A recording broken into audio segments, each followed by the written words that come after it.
성경 말씀 함께 보겠습니다. 오늘 우리에게 주신 하나님 말씀은 신약성경 요한복음 5장 1절부터 9절 말씀입니다. 찾으셨으면 제가 봉독합니다. 그 후에 유대인의 명절이 되어 예수께서 예루살렘에 올라가시니라. 예루살렘에 있는 양문 곁에 히브리 말로 베데스다라 하는 못이 있는데 거기 행각 5이 있고 그 안에 많은 병자, 맹인, 다리 저는 사람, 혈기 많은 사람들이 누워 물의 움직임을 기다리니 이는 천사가 가끔 못에 내려와 물을 움직이게 하는데 움직인 후에 먼저 들어가는 자는 어떤 병에 걸렸든지 낫게 되밀어라. 거기 38해 된 병자가 있더라. 예수께서 그 누운 것을 보시고 병이 벌써 오래된 줄 아시고 이르시되 네가 낫고자 하느냐? 병자가 대답하되 주여 물이 움직일 때 나를 못에 넣어준 사람이 없어 내가 가는 동안에 다른 사람이 먼저 내려가나이다. 예수께서 이르시되 일어나 네 자리를 들고 걸어가라 하시니 그 사람이 곧 나와서 자리를 들고 걸어가니라. 이날은 안식일이니. 아멘. 오늘은 일어나 내 자리를 들고 걸어가라 라는 제목으로 하나님 말씀 대언하겠습니다. 시인이시면서 한국에 안산제일교회라는 교회가 있습니다. 근데 이 안산제일교회 원로 목사님이신 고은 목사님께서는 시인이셨어요. 지금 이제 은퇴하셔가지고 한 40년 목회하시다 은퇴하시고 원로 목사님이 계십니다. 근데 이 고은 목사님께서 예전에 암 수술을 받고 암 수술 뒤에 이제 항암 치료 받는데 그 고통이 굉장히 크셨던 것 같아요. 그래서 그 고통이 얼마나 컸던지를 본인이 쓴 시로 다음같이 고백한 적이 있습니다. 주님, 내 아픔이 너무 커서 그 아픔이 가족들의 아픔이 되지 않기를 기도합니다. 주님, 내 아픔이 너무 길어서 그 아픔이 교회의 어두운 그늘이 되지 않기를 기도합니다. 주님, 내 아픔이 유별나서 세상 사람들의 조롱거리가 되지 않기를 기도합니다. 그냥 혼자 아프고 혼자 울기도 지금은 너무 벅차기 때문에. 이 시를 보면은 이런 구절이 특히 마음에 좀 아프게 좀 다가오는 것 같습니다. 그냥 혼자 아프고 혼자 울기도 지금은 너무 벅차다. 항암 치료라는 것이 뭐 저는 당해보지 않았지만 얼마나 힘드시겠어요, 사실 그게. 제가 아는 사모님도 암 수술 잘 받으셨는데 지금은 또 이제 추적 치료를 해가지고 벌써 17번째로 추적 치료를 받고 계십니다. 앞으로도 며칠 더 받으셨는데 추적 치료가 암이 있던 곳에 그 부위에다가 이제 주사바늘 꽂아요. 그래서 이제 그런 이제 다른 곳에 그 이제 암이 발생하지 않도록 치료를 받는 겁니다. 근데 이게 벌써 17번째예요. 이게 같은 곳에다가 한 1주, 2주 간격으로 계속 이게 주사바늘 넣는다 생각해보세요. 이게 얼마나 끔찍하겠어요. 그러니까 처음에 수술 잘 돼서 기뻐하시고 뭐 추적 치료도 아무 문제도 없어서 괜찮다 하셨는데 이게 시간이 지나니까 너무 고통스러우신 거예요. 가기도 싫고 또 머리는 또 다 빠지셨다가 지금 좀 잘하긴 하셨는데 또 다 흰머리가 되시고 나이도 뭐 많지 않으시거든요. 저랑 뭐 큰 차이 없이 젊으신데 그 모습을 보면은 참 사람 인생 살이가 참 힘들다라는 생각을 하게 됩니다. 우리 교회도 뭐 암수술 하셔가지고 또 지금 잘 완쾌되신 분들도 계시지만 암이 아니다 할지라도 사실 인생을 살다가 보면은 정도의 차이만 있을 뿐 저마다 힘든 시간이 있지 않습니까? 아픈 시간이 있어요. 절망의 시간이 있고 고통의 시간이 있습니다. 고은 목사님께서 말씀하신 것처럼 그냥 혼자 아프고 혼자 울기도 지금 너무 벅찬데 누구를 만나기도 싫고 뭐 예배 드리는 것도 싫고 뭐 밥을 먹는 것도 싫고 그냥 혼자 있었으면 좋겠다라고 생각하는 그런 고통의 시간을 보내는 분들이 있다라는 것입니다. 오늘 본문에 나오는 사람들은 참으로 견디기 힘든 시간을 보내고 있는 사람들을 오늘 본문이 좀 소개하고 있습니다. 오늘 본 1절입니다. 그 후에 유대인의 명절이 되어 예수께서 예루살렘에 올라가시니라. 여기서 그 후에라는 것은 우리가 지난주에 말씀을 나눈 왕의 신하가 아들이 아파가지고 죽게 되어서 예수님을 찾아왔죠. 그때 예수님께 고쳐주십니다. 근데 그 후로부터 상당한 시간이 지난 뒤 약 예수님께서 공생을 시작하신 지 한 2년째 되는 해다라는 것을 이야기합니다. 근데 시기는 언제냐? 유대인의 명절이다라는 거예요. 그러니까 유대인들은 무교절, 6월절이라도 부르는 무교절, 그리고 오순절, 7.7절이라도 부릅니다. 그리고 초막절, 이 초막절은 장막절, 수장절이라고도 부르는데 이건 큰 절기예요, 세 절기는. 그리고 뭐 수전절, 불임절 같은 작은 절기도 있습니다.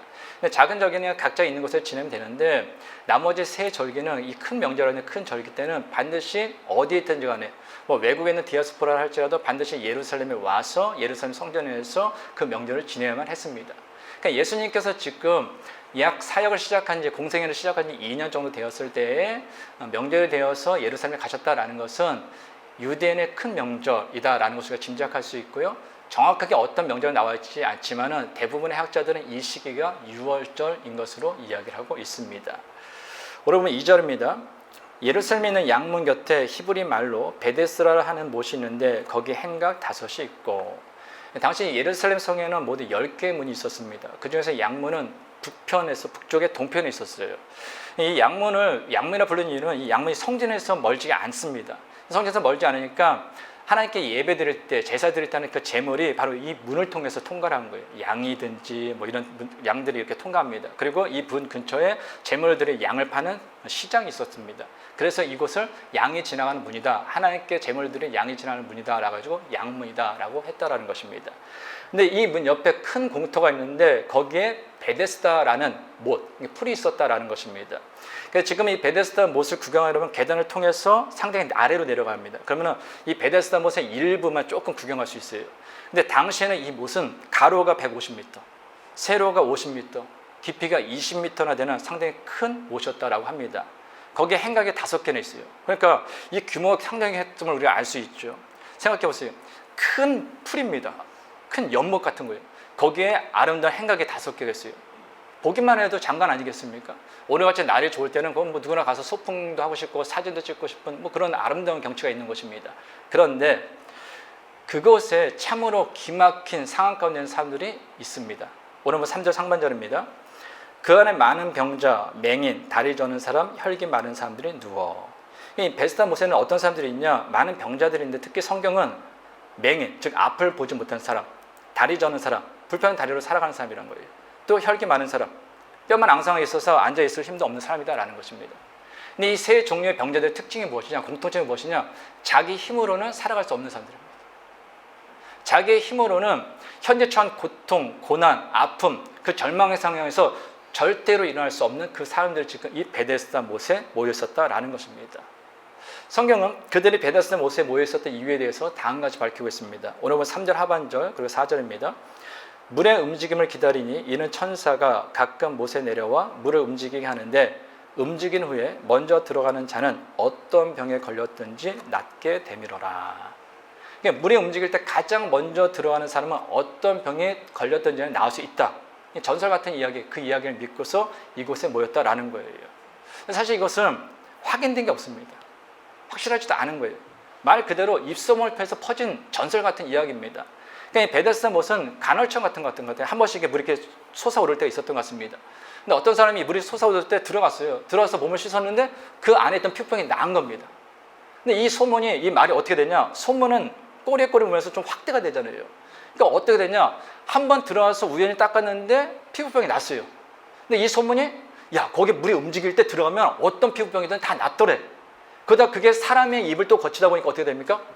어떤 병에 걸리는 사람이든지 이 베데스다 못이 물이 움직일 때 들어가면은 다 낫대. 그 소문을 가지고 지금 기다리고 있었다라는 것입니다. 우리가 보기에는 참 어리석은 사람들이다라고 생각할 수 있죠. 근데 반대로 생각해 보면요, 얼마나 절박해서 그럴까요? 그렇죠? 내 힘으로 할 수 있는 게 없어요. 그러니까 어떻게 보면은 지푸라기라도 붙잡는 심정으로, 그래, 물이 움직일 때 들어가면 난다고? 그래, 그거라도 한번 믿어보자. 거기라도 한번 내 삶을 한번 기대보자. 이런 기대감도 있었고요. 또 반대로는, 그래, 이래 주거나 저래 주거나인데 여기서 저 물이 좀 움직이라도 기대하면서 어쩌면 죽는 날을 기다리는 그런 사람들이었을 것입니다. 근데 여기에 이런 사람들 중에서도 최악의 상황에 있었던 한 사람을 오늘 본문은 소개합니다. 오늘 5절입니다. 거기 38해 된 병자가 있더라. 거기에 38년 된 병자가 있었습니다. 병이요, 잠깐 감기가 걸려도, 잠깐 코로나가 걸려도 대부분 일주일 되면 딱 낫더라고요. 근데 걸려도 뭐 말이 안 나오거나 뭐 음식을 못 먹거나 열이 나거나 아프지 않습니까? 그러면 이게 진짜 죽을 것 같아요. 근데 그 병이 몇 년이냐? 38년이라는 거예요. 38년. 38년 동안 병에 걸렸다라는 거는요, 앞으로 몇 년 더, 몇십 년 더, 아니 죽을 그때까지 이 병에서 나을 수 없을 것이다 라는 그 의미를 보여주는 것이죠. 근데 이 사람의 입을 통해서 이 사람이 얼마나 더 절망적인 사람인지를 우리는 좀 알 수가 있습니다. 오늘 7절입니다. 병자가 대답하되 주여, 물이 움직일 때 나를 못에 넣어준 사람이 없어 내가 가는 동안에 다른 사람이 먼저 내려가나이다. 38년 된 병자는 물이 움직일 때 나를 못에 넣어준 사람이 없다라고 고백해요. 무슨 얘기입니까? 물이 움직인다 해도 나 혼자서는 그곳에 갈 수 없다라는 거예요. 그럼에도 그냥 있는 거예요. 진짜로 전설대로 어느 날 천사가 와서 물을 움직였어요. 누구든지 어떤 병에 걸렸든지 들어가기만 나요. 근데 이 사람은 들어갈 수 없다는 거예요. 나는 내 힘으로는, 내 혼자 능력으로는 갈 수 없다라는 거예요. 더구나 또 뭐라 그럽니까? 못에 넣어주는 사람이 없다라는 거예요. 무슨 얘기죠? 이 사람에게는 도와줄 사람도 없다라는 것입니다. 그러니까 뭐 그런 얘기 있지 않습니까? 오랜 병에 효자 없다라고 또 이야기하는데요. 이 사람이 뭐 태어났을 때부터든지 아니면 뭐 자라다가 38년 동안 병에 걸렸는지 모르겠습니다. 38년은 오랜 세월 동안 병에 걸리다 보니까 이제 옆에 아무도 없는 거예요. 부모님도 돌아가셨는지 또 뭐 형제도 친구도 아무도 없습니다. 설령 천사가 전설 따라 산말리처럼 천사가 와서 물을 움직인다 할지라도 이 사람은 도와줄 사람이 아무도 없는 거예요. 절망 중에 절망이죠. 더구나 성경은 지금 이 38년 된 병자가 베데스다 못에 앉아있는 이때, 이 날이 어떤 날인지에 대해서 다음같이 이야기합니다. 오늘 1절 다시 한번 읽겠습니다. 그 후에 유대인의 명절이 되어 예수께서 예루살렘에 올라가시니라. 앞에서 말씀드린 이 날은 어떤 날이라고요? 유대인의 명절이에요. 그냥 명절도 아니고 큰 명절입니다. 그러니까 한국으로 하면은 뭐 설날, 구정이 좀 더 크죠. 구정 아니면 추석 같은 명절이었을 것입니다. 이게 명절은 동서고금을 막론하고 어때요? 기쁨의 날이에요. 음식이 많고 맛있는 걸 먹는 날입니다. 오랫동안 못 만났던 가족들, 친구들, 친척들 만나가지고 교제하고 신나고 그런 날이지 않습니까? 그런데 저도 이런 경험이 있어요. 다른 사람이 다 좋아하는 날, 다른 사람이 다 기뻐하는 명절 같은 날 되면요, 사실 힘든 사람들, 절망감 내는 사람들은요, 그날 제일 싫어요. 왜? 나는 그 명절과 관계가 없었거든요. 다른 사람들이 다 기뻐하고 뭐 명절에서 뭐 새 옷을 사주고 뭐 해도 관계가 없거든요, 나랑은. 그러니까 오히려 그런 사람들에게는 이런 명절 같은 날, 다른 사람이 다 좋아하고 즐거움을, 기쁨을 나누는 이 날은요, 차라리 없었으면 하는 날. 빨리 지나가 버렸으면 하는 그런 고통의 날이다라는 것입니다. 예전에 중국에 단동으로 이제 선교를 갔다 온 적이 있습니다. 단동은 그 압록강을 사이에 두고 북한과 바로 인접해 있어요. 그래서 이렇게 보면은 북한 땅이 다 보입니다. 북한 사람들 뭐 하는 것도 보이고 군인들도 다 보여요. 근데 단동은 좀 지역도 괜찮아가지고 호텔도 좀 좋은 것도 있습니다. 그래서 뭐 북한에 있는 뭐 고위 간부가 와서 쉬기도 하고요. 또 뭐 선교 같은 사람들이나 이런 사람들이 지방에 가서 선교하다도 쉬는 것도 이제 그 단동에 좀 있습니다. 단동은 그러다 보니까 저녁 때 되면은 가로등 불빛도 환해요. 상가도 환합니다. 호텔불도 환해요. 근데 제가 가서 느낀 게 무엇이냐면 중국 사람들은 저녁만 되면 다 밖으로 나오더라고요. 밖에 나와가지고 그 단동 그 압록강 맞은편에 보면은 공원이 있습니다. 그럼 사람들 다 거기 거기 서가지고 어떤 사람들은 제기차기, 중국 제기 있지 않습니까? 제기차기도 하고 이렇게 머리로 이렇게 공하는 것도 있어요. 하고 가장 많이 하는 건 다 이렇게 뭐 이런 거 있잖아요. 뭐 이렇게 하는 거 운동 같은 거 합니다. 또 한쪽에서는 많은 사람들이 압록강에 다 들어가 있어요. 압록강에 들어가서 거기서 뭐 목욕을 하고 뭐 수영하고 다 그렇게 지나고 있습니다. 그런데 맞은편은 북한이라고 했잖아요. 북한은 불빛 하나 없어요. 불을 켤 수 있는 전기가 없거든요. 낮에 이제 거기 그 압록강에서 배를 타고 가면은 뭐 우리나라 최초의 뭐 수력 발전소인가 그런 데가 있어요. 댐이. 거기까지 한번 갔다 오는데 거기 이렇게 쭉 가다 보면은 제가 기억나는 건 북한 산에 지금부터 거의 10년이 넘었지 않습니까? 산에 나무에 껍질이 없어요. 다 먹은 거예요. 먹을 게 없으니까 껍질로 배를 채웁니다.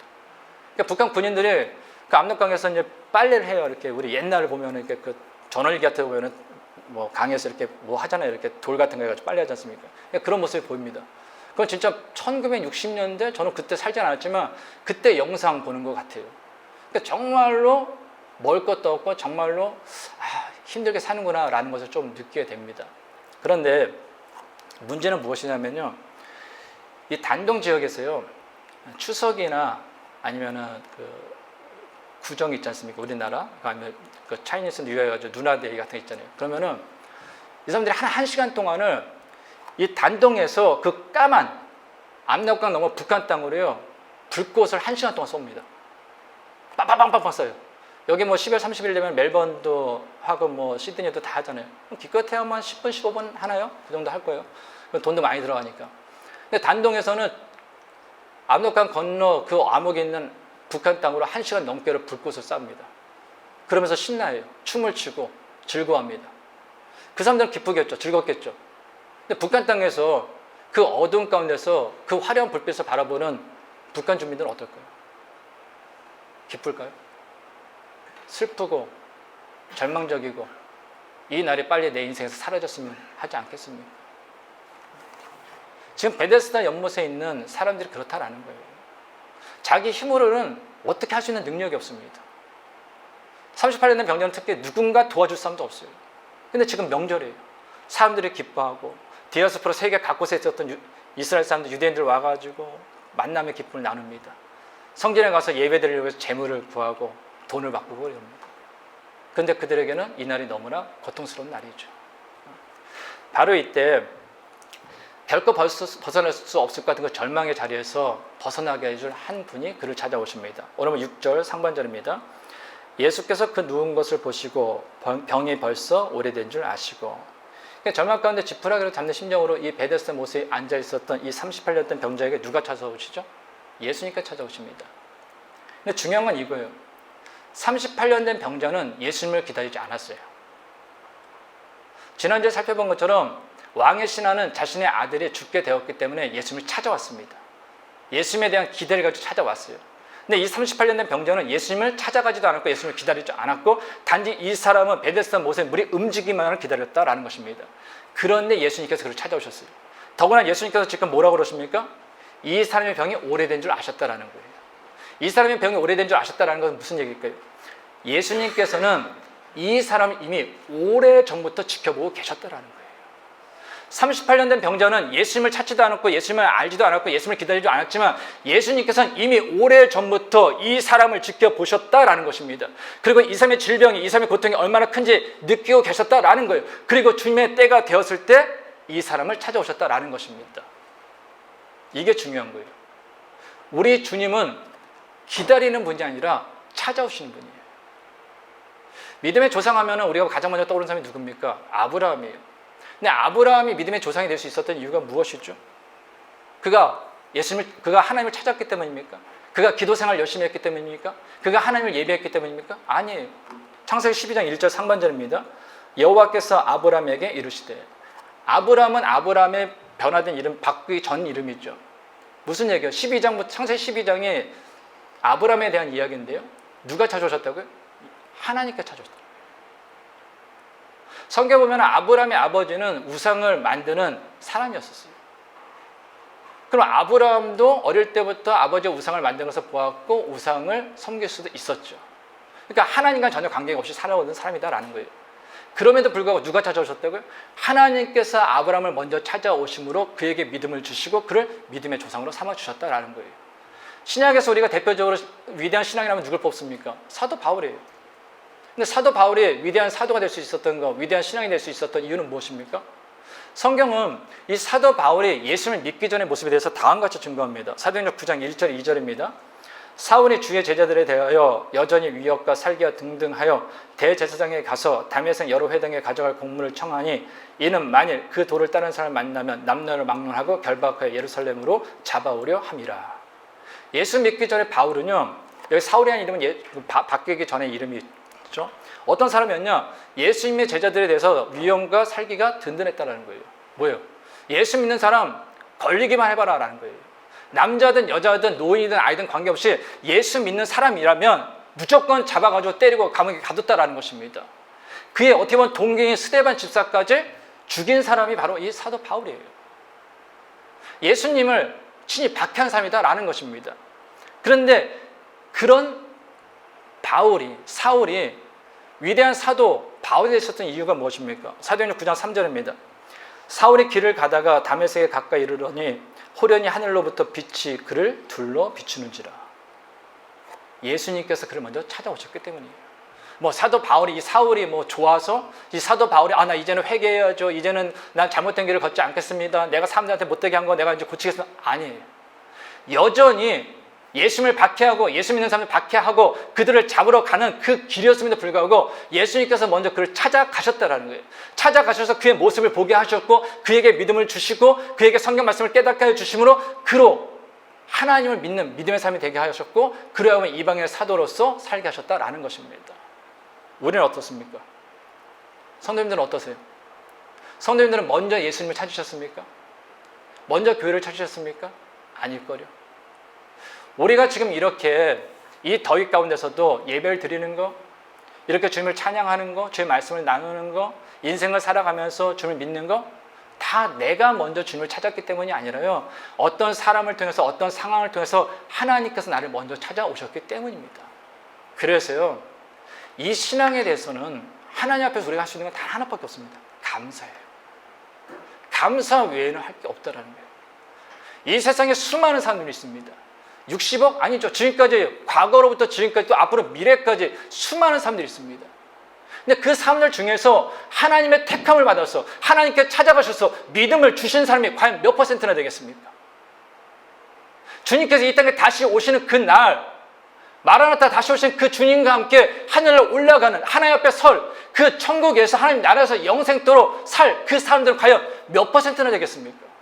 우리가 그 자리에 동참할 수 있다는 것은요, 전적인 하나님의 은혜입니다.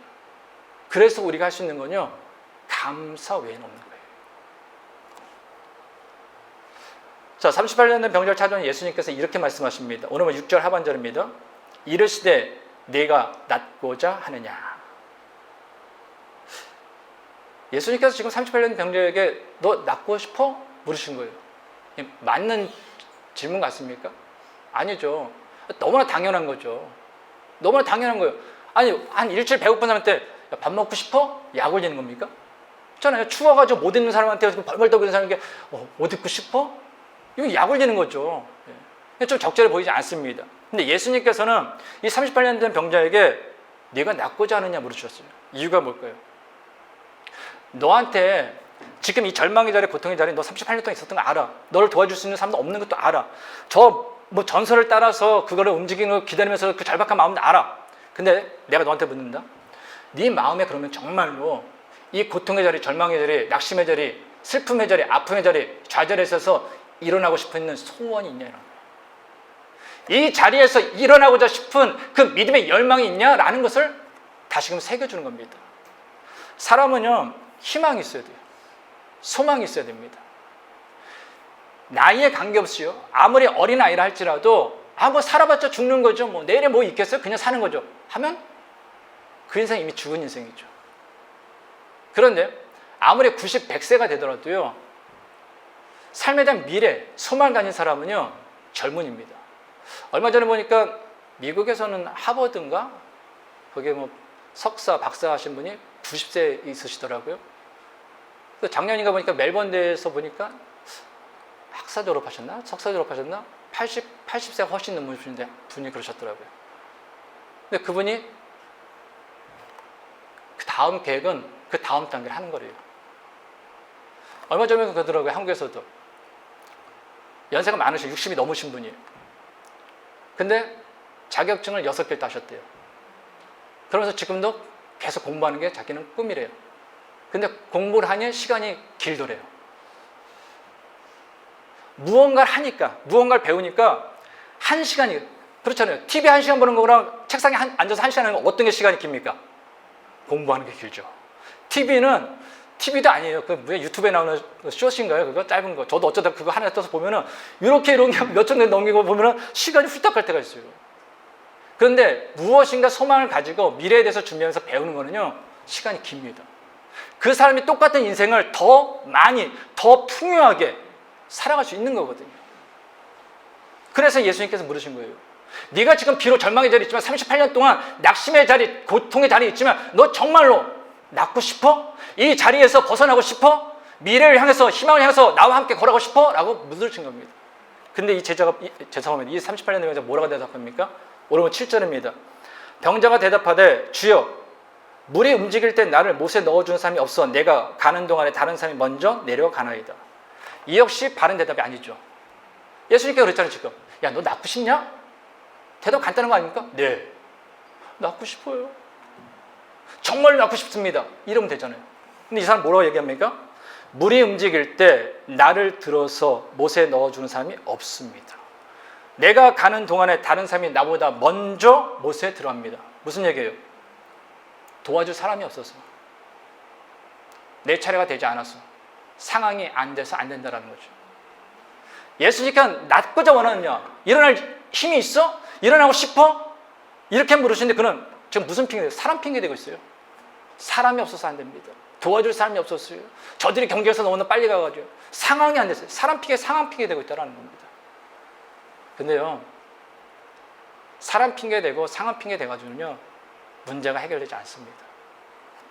어떤 사람은 자신에게 없는 것을 보면서 불평하는 사람들이 있어요. 근데 어떤 사람은 자신에게 있는 것을 보면서 감사하는 사람이 있습니다. 어떤 사람은 자신이 할 수 없는 것을 하면서 좌절하고 절망하는 사람이 있습니다. 불평하는 사람이 있어요.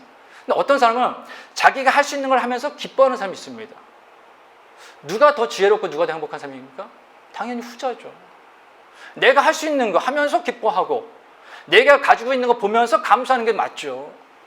근데 늘 평생 다른 사람이 보기에는 이미 충분히 감사할 게 많아요. 이미 행복할 게 또 많아요. 그럼에도 불구하고 여전히 없는 것만 봐요. 여전히 할 수 없는 걸 하면서 불평해요.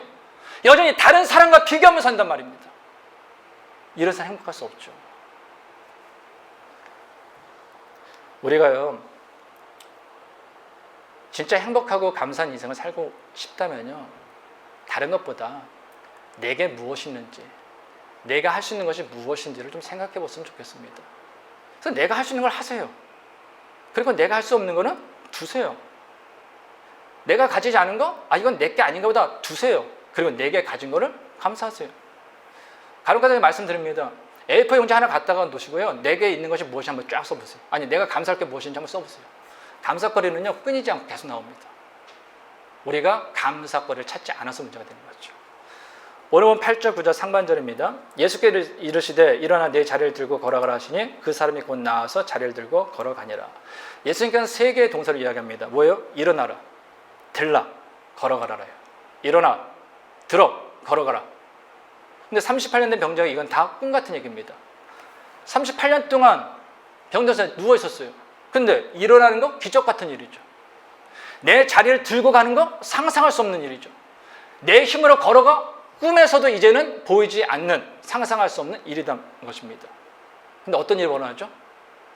이 사람이 일어나서 자기 자리를 들고 걸어갑니다. 왜요? 어떻게 해요? 예수님께는 그와 같은 능력이 있기 때문이에요. 천지를 창조하신 그 전능하신 손으로 문제를 해결해 주시고 우리를 절망의 자리, 고통의 자리, 아픔의 자리에서 일으켜 주신 그 예수님께서 그에게 곧 나아서 걸어가라 라고 말씀하셨기 때문에 이 사람은 꿈에서도 상상할 수 없었던 그 일을 경험하게 되었다라는 것입니다. 베데스다라는 이 말은요, 히브리 말로 자비의 집, 은혜의 집이라는 뜻을 가지고 있습니다. 참 좋은 이름이죠. 근데 좋은 이름이 붙였다고 해가지고 그것이 은혜의 집이 되는 건 아니에요. 수많은 사람들이 은혜의 집, 자비의 집이라고 불리는 그곳에 모여 있었지만 그것은 실제로 어떤 곳이었습니까? 자비를 찾아볼 수 없는 곳이었죠. 만약에 그들 눈앞에서 물이 움직였다면 어떤 일이 벌어졌을까요? 서로 저 사람보다 빨리 가려고 서로 머리끄댕이를 잡고 뒤에서 목을 잡고 어떻게든 넘어뜨리든지 간에 서로 필살적으로 내가 먼저 가기 위해서 물어뜯지 않았겠습니까? 아마 그 물에 들어가기 위해서 죽는 사람들이 더 많았을지도 몰라요. 여기는 완전히 경쟁에서 살아남아야 되는 그 지옥과 전쟁터와 같은 곳이었다라는 것입니다. 그럼에도 38년 된 병자가 질병의 자리, 절망의 자리, 아픔과 고통의 자리 일어나 이전에는 걸어보지 못한 새로운 길, 미래의 길, 희망의 길로 걸어갈 수 있었던 이유가 무엇입니까? 예수님께서 그를 찾아오셨기 때문이에요. 예수님께서 그와 함께 하셨기 때문이다 라는 것이에요. 베데스다 못이 자비의 집, 은혜의 집이 될 수 있었던 것은 이름 때문도 사람 때문도 상황 때문도 전설 때문도 아니었습니다. 천지를 창조하신 전능한 손으로 능력을 행하시는 예수님께서 그곳에서 38년 된 병자와 함께 계셨기 때문에 가능한 일이었다라는 것입니다. 예수님께서 계신 곳은 절망의 집이 자비의 집, 좌절의 집이 은혜의 집으로 바뀌는 놀라운 역사가 일어난다라는 것입니다. 근데 중요한 게 무엇인지 아세요? 그 예수님께서 오늘 우리와 함께 하신다는 것입니다. 마태복음 1장 23절입니다. 보라, 처녀가 잉태하여 아들을 낳을 것이요 그의 이름은 임마누엘이라 하리라 하셨으니 이를 번역한 자 하나님이 우리와 함께 계시다 함이라. 하나님께서 이 땅에 왜 오셨을까요? 우리와 함께 하시고요. 하나님께서 늘 언제나 우리와 함께 하십니다. 그냥 영이시에요. 모르죠. 그래서 인간의 몸으로, 우리가 동일한 인간의 몸으로 이 땅에 오셔서 우리와 같은 방식으로, 우리와 같은 세상에서 우리와 같은 경험을 하면서 사시면서 내가 너와 함께한다, 하나님이 너희와 함께한다는 걸 보여주신 게 바로 성육신하신 예수입니다라는 것입니다. 요한복음 14장 16절입니다. 내가 아버지께 구하겠으니 그가 또 다른 보혜사를 너희에게 주사 영원토록 너희와 함께 있게 하리니. 십자가 죽음을 앞두는 예수님께서 뭐라고 그러십니까? 보혜사 성령님을 내가 너희에게 보내주셔서 우리와 함께 하시겠다라고 약속하셨습니다. 요한복음 14장 18절입니다. 내가 너희를 고아와 같이 버려두지 아니하고 너희에게로 오리라. 예수님 십자가 죽음 부활 그리고 승천을 해서 예수님 하늘로 올라가십니다. 그러나 여전히 예수님을 믿던 제자들, 예수님을 따르는 수많은 사람들은 이 세상, 광야 같은 세상, 바다 같은 세상에 살아갈 수밖에 없어요. 근데 그 사람들에게 예수님께서 뭐라고 약속하시면 내가 너희를 부모 없는 고아와 같이 내두지 않겠다라는 거예요. 감격스러운 약속 아닙니까? 어떤 상황에도 내가 너희를 고아와 같이 놔두지 않고 내가 너희와 함께 하겠다라는 것입니다. 심지어 제자들이 예수님을 다 배신하고 예수님을 버리고 도망간 그 상황 가운데서도 내가 너희와 함께 하겠다라는 약속입니다. 누구나 인생을 살아가다 보면 뜻하지 않은 질병, 물질, 인간관계, 심지어 신앙의 어려움을 겪기도 합니다. 어쩌면 오늘이라는 삶이 힘든 분들도 있을 거예요. 또한 때로는 이유 모를 상실감이 찾아올 때가 있죠. 갑자기 불안함이 밀려오고 두려움이 밀려오고 가슴이 쿵쾅쿵쾅 뛰고 갑자기 우울해지고 살 소망을 잃어버릴 때도 있다라는 것입니다. 그럴 때일수록 기억하세요. 임마누엘, 우리와 함께 하신 그 주님께서 나와 지금 여기 계시다. 나를 고아와 같이 내버리지 않겠다 하신 그 주님께서 지금 나와 함께 하신다. 나와 함께 하신 그 주님께서 천지창조하신 그 전노하신 손으로 나를 붙잡고 계시고 나를 안아주시고 나를 지켜주시고 나를 바른 길로 인도해주시고 나에게 소망의 길, 희망의 길, 미래로 인도하신다는 것을 잊지 마십시오. 그리고 누군가에게 도움을 받으려고 사람에게로 돌렸던 그 시선, 문제에게로 바라봤던 그 시선을 이제는 좀 나와 함께 계신 그 주님을 바라보라라는 것입니다. 주님은 나를 바라보고 계시는데 내가 그 주님을 바라보지 않으니 마치 주님이 멀리 계신 것처럼 느껴지는 거 아닙니까? 주님께서 지금도 내게 앞에 손을 내밀고 계시는데 나는 그 손이 아니라 사람 손을 잡으려고, 상하 손을 잡으려고, 물질 손을 잡으려고, 다른 손을 자꾸 잡으려고 헤매니 주님의 손이 부끄러운 거 아닙니까? 이제는 그러지 마시고 나와 함께 그 주님의 손을 잡으십시오. 그때 38년 된 병자가 일어난다는 것은 정말 기적 같은 일이죠. 근데 그 기적 같은 일이 내 인생 가운데 일어난다는 것입니다. 내 인생 가운데 도저히 일어나지 않을 것 같은 그 기적 같은 일이 일어날 것입니다.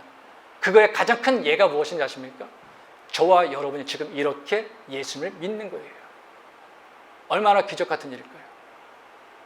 앞에서 말씀드린 것처럼 북한 땅에도 예수 믿는 사람들 많습니다. 어떻게 믿습니까? 성경책 읽다가 기도하다 걸리면 총살이에요. 근데 어떻게 믿을까요? 한 장 찢어진 그 성경책 가지고, 예? 이불 몇 겹으로 쌓아가지고 몰래 숨어서 아버지 만약에 우리가 그런 곳에 태어났다면 그렇게 생각하면 내가 이렇게 자유롭게 주님을 믿을 수 있는가? 이건 정말 기적 같은 일이다라는 것입니다. 바라는데 사랑하는 성도들 모두 힘드시죠? 힘드신 분 계실 겁니다. 힘들다고 문제만 바라보지 마시고 사람 바라보지 마시고 늘 언제나 변함없이 나와 함께 하시는 그 주님을 기억하심으로 그 주님께서 내미시는 그 손을 잡으시고 내가 낫고자 라고 물으시는 그 주님 앞에 여러분이 가지고 있는 그 마음의 수원, 마음의 기대, 아니면 마음 가운데 있는 그 아픔, 절망, 슬픔 그 모든 걸 담대하게 솔직하게 이야기하십시오. 그러면 주님께서 여러분을 일으켜 주시고 주님께서 인도하시는 그 미래와 희망으로 주님과 함께 걸어가게 될 것입니다. 기도하겠습니다. 하나님 아버지, 항상 우리와 함께 하시는 임마누엘의 하나님께서는 이 땅에 인간의 몸으로 오셔서 우리와 같은 삶을 사셨습니다. 십자가 죽음과 부활로 이 땅에서의 사역을 마치시고 하늘로 올라가실 때에는 우리와 함께 하실 성령님을 보내주시며 우리를 고아와 같이 내버려 두지 않으셨습니다. 그래서 우리는 광야 같은 세상, 바다 같은 세상을 오늘도 담대함으로 감사함으로 소망 가운데 살아갑니다. 그러므로 세상을 살아가면서 뜻하지 않은 어려움으로 인해 힘들고 지칠 때, 불안과 두려움, 염려가 밀려올 때 항상 함께 하시는 주님을 바라보며 주의 말씀을 믿고 의지함으로 천지를 창조하신 전능하신 손으로 붙잡아 주시고 인도하시는 주님과 함께 미래와 희망의 길을 걸어가는 복된 인생이 되게 하옵소서. 예수님의 이름으로 기도하옵나이다. 아멘. 우리 시간 다 같이 일어나시겠습니다.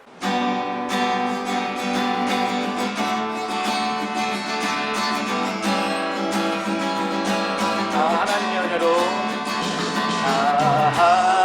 하나님의 은혜로 있을 데 없는 가 왜 구속하여 주는지 난 알 수 없도다.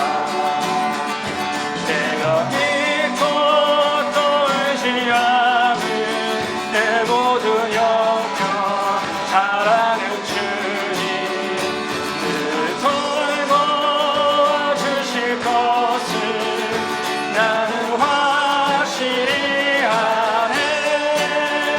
왜 내게 굳센 믿음과 또 복을 주셔서 내 마음이 항상 편한지 난 알 수 없도다. 내가 믿고 또 의지하는 내 모든 영혼 사랑을 주님 늘 돌보아주실 것을 나는 확실히 아네.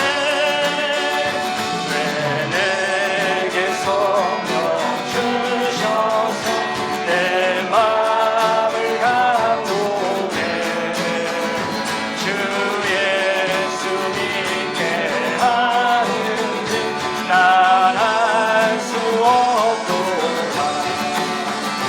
내가 믿고 또 의지하는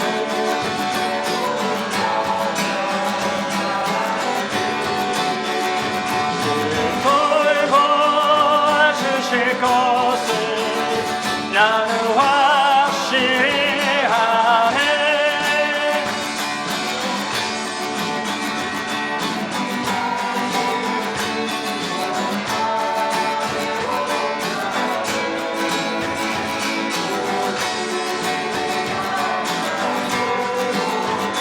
난 알 수 없도다.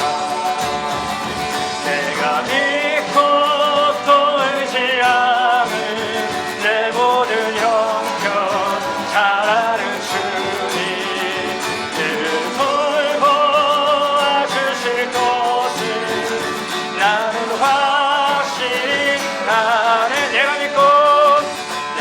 믿고 또 의지하는 내 모든 형편 잘하는 주님 늘 돌보아주실 것을 나는 확실히 내가 믿고 의지함은 내가 믿고 또 의지함은 내 모든 영혼 잘하는 주님 늘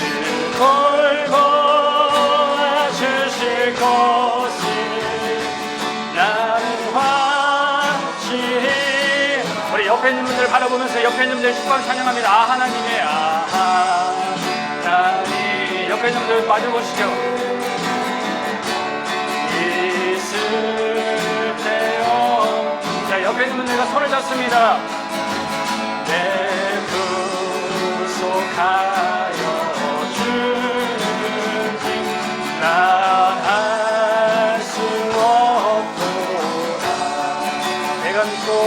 내가 믿고 또 의지하는 내 모든 형편 잘하는 주님 늘 돌보아주실 것을. 자, 옆에 있는 분들 축복하면서 바라보면서 내가 믿고 또 의지함은 내가 믿고 또 의지함은 내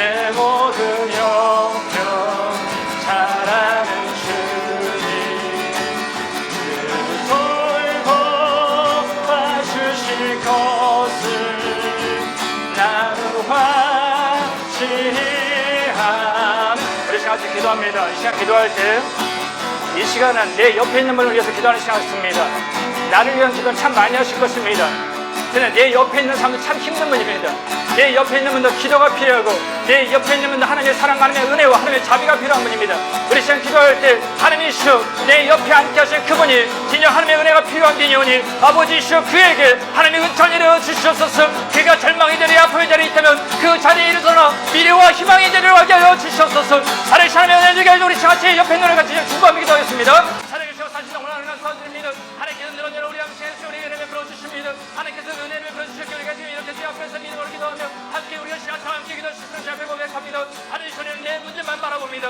나만 힘들고 나만 어려울 걸 생각합니다. 그러나 하나님 이 세상 가운데 나보다 더 힘든 사람도 많습니다. 지금 이 시간에 믿음의 길이 없어서 잘못하는 사람들이 많습니다. 아픔의 길인 사람도 있습니다. 눈물로 지신 사람도 있습니다. 아버지 그를 용서에게 있는 여자를 주시옵소서. 그에게 자비를 내려 주시옵소서. 그에게 은혜 속을 내려 주시옵소서. 하늘의 은총을 부어 주시옵소서. 아버지 절 보여주시옵소서. 저가 일어서게 하여 주옵시고 저가 다친 미래에 이어서 소망의 길을 수도에 하여 주시옵소서. 그래서 우리 사랑하는 매번을 그렇게 하시는 집안에서 함께 웃고 함께 우는 교회로서 아름다운 신앙 공동체 되게 하여 주시고 하나님께서 보시기에 좋은 교회로서 하신 죄가 되게 하여 주시옵소서. 우리 모두의 기쁨이 되게 해주옵시고 우리 모두의 감사되게 해주옵시고 모두의 감사되게 해주시는 영광을 시작하 되시는 열심히 안전을 원하니 성령 안에 주신 기시는 안수의 동생을 주시사 저들의 삶이 주님 앞에서 진정 아름다우며 정말로 주님 앞에서 기뻐하며 정말로 주님에서 감사를 할 수 있는 모든 생이 되게 하여 주시옵소서.